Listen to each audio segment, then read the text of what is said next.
Bonjour tout le monde. Alors aujourd'hui je vais vous montrer un montage que j'ai fait. C'est un montage double que vous pouvez mettre en bas d'une petite robe ou en bas d'un petit modèle que vous voulez faire, et quand vous voulez pas que ça roule de trop ou faire du point mousse ou du point, enfin des côtes, vous pouvez faire ça et vous voyez ça se tient très bien. Alors j'ai fait deux exemples plus celui-ci. Alors celui-ci roule un petit peu plus, mais celle-ci se tient très bien. Donc après je pense que ça dépend de la laine que vous allez utiliser, d'accord? Donc je vais vous montrer comment faire. Alors avant toute chose, votre chariot il va passer à gauche. Vous enfilez bien sûr votre laine hein, comme d'habitude dans votre machine. Votre chariot vous allez le mettre à gauche. Avant de le mettre à gauche, vous allez régler la densité pour tricoter le jersey de la laine que vous utilisez et vos boutons de rappel au milieu, d'accord? Voilà. Ensuite, alors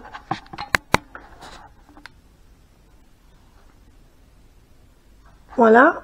Excusez-moi, je suis un petit peu patraque, mais bon, ça va aller. Donc je vous ai sélectionné 30 aiguilles pour vous montrer comment faire, d'accord? Donc vous allez, votre laine étant coincée dans le pêcheur, je vais en tirer pour vous donner un peu de souplesse et je vais faire une petite boucle. La boucle, voilà, une fois que vous avez fait votre petite boucle, attendez voir, pardon, voilà, une fois que vous avez fait votre boucle, vous allez la mettre sur la première aiguille des aiguilles que vous avez sélectionnées, bien sûr, et vous voyez toutes vos aiguilles sont montées en haut, d'accord, tout en haut, ok? Alors ce qu'on va faire avec la laine, et ben on va faire un E, mais on va pas faire un E sur une aiguille, on va faire un E sur deux aiguilles, c'est à dire que la première, vous avez la boucle qui est sur la première aiguille. Vous allez prendre votre laine, vous allez passer sur la troisième et vous ressortez sur la deuxième, d'accord? Voyez, vous avez pris deux aiguilles, c'est un E sur deux aiguilles. Ensuite vous prenez la quatrième, vous ressortez sur la troisième, vous prenez la cinquième, vous ressortez sur la quatrième, et ainsi de suite jusqu'au bout, d'accord? Alors vous avez vu moi ce que je fais, je mets mon doigt en dessous pour bien maintenir, d'accord? Et surtout vous montez très souple. Si vous montez pas très souple, ça va coincer quand vous allez passer votre chariot. Donc montez très souple, ok? Alors voyez, moi j'ai monté très souple, et puis c'est assez facile hein. Voyez, regardez, je peux même lâcher, ça se sauve pas quoi. Alors hop, vous continuez jusqu'au bout comme ça. Alors hop, vous prenez deux aiguilles, ainsi de suite avec la dernière. Alors vous sur l'aiguille vous avez deux fils hein, ce qui est tout à fait normal. Allez, vous continuez comme ça jusqu'au bout de votre rang, c'est à dire que vous faites un E mais sur deux aiguilles au lieu de le faire sur une aiguille. Il y a le montage en E qui se fait sur les brosseurs ou sur les RK qui se fait sur une aiguille, mais là moi je le fais sur deux aiguilles, d'accord? Voilà, hop, et je mets de mon, alors soit du pouce ou soit du doigt hein, comme vous voulez, pour maintenir en dessous. Ça c'est au choix de chacun. Voilà, hop, voyez là, et je continue mon petit truc.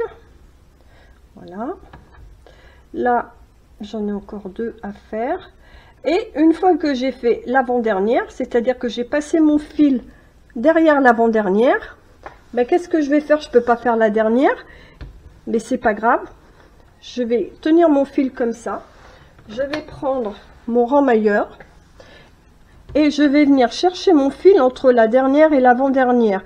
Je viens récupérer mon fil, d'accord?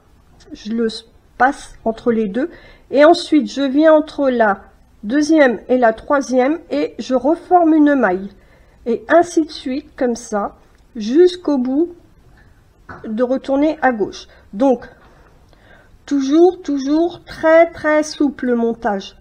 N'oubliez pas qu'après il faut que le chariot récupère vos deux mailles qu'il y a sur l'aiguille, d'accord?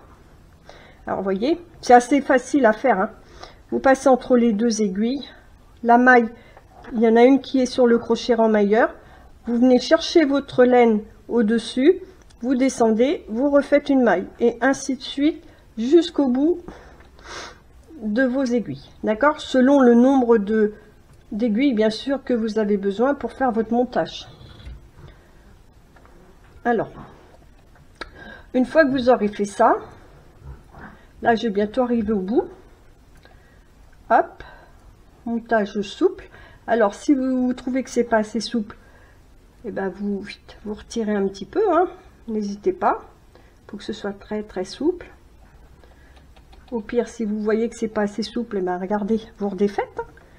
Et puis c'est pas pour ça que ça va vous enlever votre travail. Voyez, hop, et on recommence et on fait plus souple.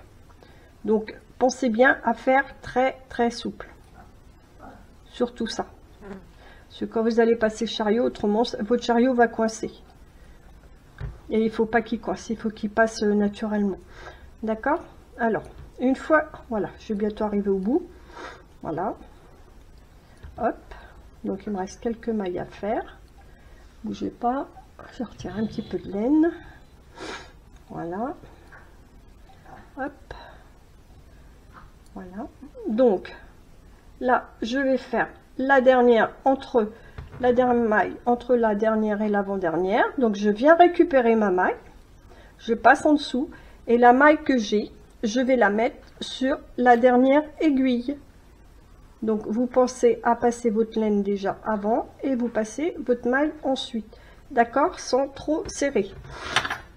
Vous débloquez votre laine qui est bloquée en haut sur le pêcheur, vous la mettez dans le chariot.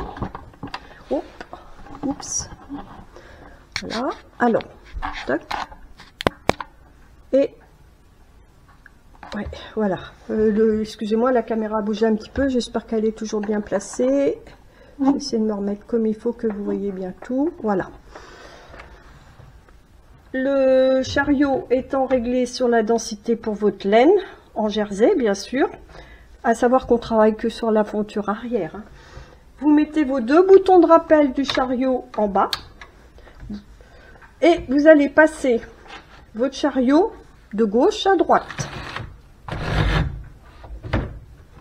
Vous voyez, si vous... Voilà. La dernière maille a coincé un petit peu, donc c'est pour ça que je vous dis beaucoup de souplesse, d'accord? Alors ça, vous retirez un petit peu, voilà, pour redonner la souplesse, c'est pas grave. Une fois que vous avez fait ça, voilà, et ben vous mettez un peigne. Alors moi j'ai un peigne RK qui est très bien. Si vous n'avez pas de peigne RK, que c'est une petite pièce, vous utilisez vos peignes lisières, hein, vous pouvez en utiliser beaucoup. Après, vous avez aussi le peigne... Un peigne comme ça, à ce moment-là, il faut tordre les dents pour pouvoir vous faire un système d'accroche sur sur vos mailles. Mais bon, moi en attendant, j'ai celui-ci, donc je vais prendre celui-ci. Alors, je mets mon peigne RK sur les mailles, je récupère, voilà. Je mets un poids au milieu. Alors bien sûr, vous faites bien attention que votre laine, voyez là, qu'elle ne passe pas derrière. Il faut bien qu'elle passe au-dessus. Donc on la sort. Donc bien faire attention à tout ça. Alors attendez, hop. Hop. Voilà. Vous fermez votre machine et il ne vous reste plus qu'à tricoter. Voyez. Ensuite, vous faites votre jersey ou ce que vous voulez faire. Et vous voyez, votre montage est fait. Et le montage que vous avez fait là, c'est ce qui va vous donner... C'est ce qui va vous donner ça. Voyez. Ça. Et le petit bout que j'ai fait tout à l'heure, pour vous montrer, voyez. Et ça vous fait un montage un peu... Ça vous fait un peu un genre de chaînette, mais je trouve que c'est joli, moi. Pour un bas de petite robe ou voilà. Et ben écoutez, j'espère que ça vous aura plu. Dites-moi ce que vous en pensez. Et j'aurai aussi un autre montage à vous montrer que je vous referai plus tard. Et puis sur ce, et ben je vais vous souhaiter une très bonne après-midi à toutes. À bientôt.